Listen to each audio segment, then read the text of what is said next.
Phone number తీసుకోమని, నేను chatting చేస్తున్నట్టు పంపించమని ఇవన్నీ చేస్తున్నారు. మీరు చాటింగ్ చేస్తున్నారా? ఇందులో ఎవరైనా మన తల్లిదండ్రులు మనని ఎంతో నమ్మకంగా బయటకు పంపిస్తున్నారంటే మన తల్లిదండ్రులకు మనం ఆ నమ్మకాన్ని ఏం చేయాలంటే ఒమ్ము చేయకూడదు. అవునా కదా? నేను మీకులాగే గవర్నమెంట్ స్కూల్లో చదువుకుని వచ్చాను.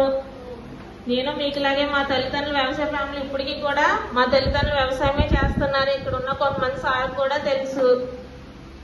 ఎక్కడో పక్కనున్న పినపల్లె మా ఊరు. మీకులాగే మా తండ్రి గారు చదివించారు. నేను ఇప్పుడు 2 డిగ్రీలు 3 పీజీలు చదువుకున్నానంటే తల్లిదండ్రులను నమ్మకంగా చదివించారు. ఆ నమ్మకాన్ని నేను నిలబెట్టుకున్నాను కాబట్టి ఇప్పుడు మీ అందరికి కూడా నేను చెప్పడానికి అవకాశం ఉంది. అంతేనమ్మా? ప్రజలో ఎక్కువగా అంటారు చూసావా, ఆడపిల్లలు తీరుతో పోలుస్తారు, ఎక్కువగాని అద్దంతో పోలుస్తారు. తెలుసు ఎవరికైనా?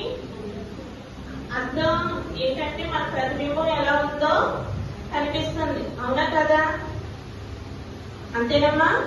ఒకవేళ అద్దం కింద పాడేసాం అనుకో ఏమవుతుంది? 1992లోనే దీన్ని ఐక్యరాజ్య సమితిలో పెట్టి చేసినప్పటికీ కూడా దీన్ని ఇంప్లిమెంట్ చేసి వచ్చేటప్పటికి 2012 నుంచి ఇది అమల్లో ఉంది. ఎందుకు ఇది చేయవలసి వచ్చిందంటే ఇప్పుడు మన ఇండియాలో ఉన్న జనంతో ప్రపంచంలో ఉన్న జనాభాతో చూస్తే 49% పోక్సో బాధితులు ఉన్నారు.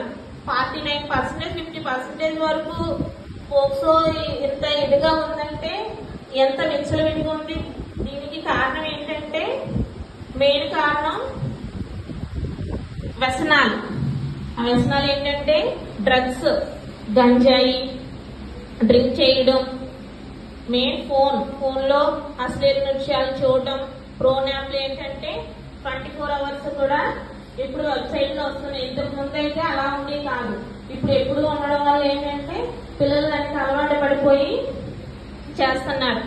అది చేసే ముందు అసలు మన పరిస్థితి ఏంటి, మన తల్లిదండ్రుల పరిస్థితి ఏంటి అన్నది ఒక్కసారి మనం ఆలోచించుకుంటే మనం వాటి జోలికి వెళ్ళాం. అదేదో మనకు ఉపయోగపడేది లేకపోతే కాంపిటేటివ్ ఎగ్జామ్స్ ఏమొస్తాయి ఏంటనేది చదువుకున్నాం అనుకో మనం ఫ్యూచర్ లో సెటిల్ అవుతాం.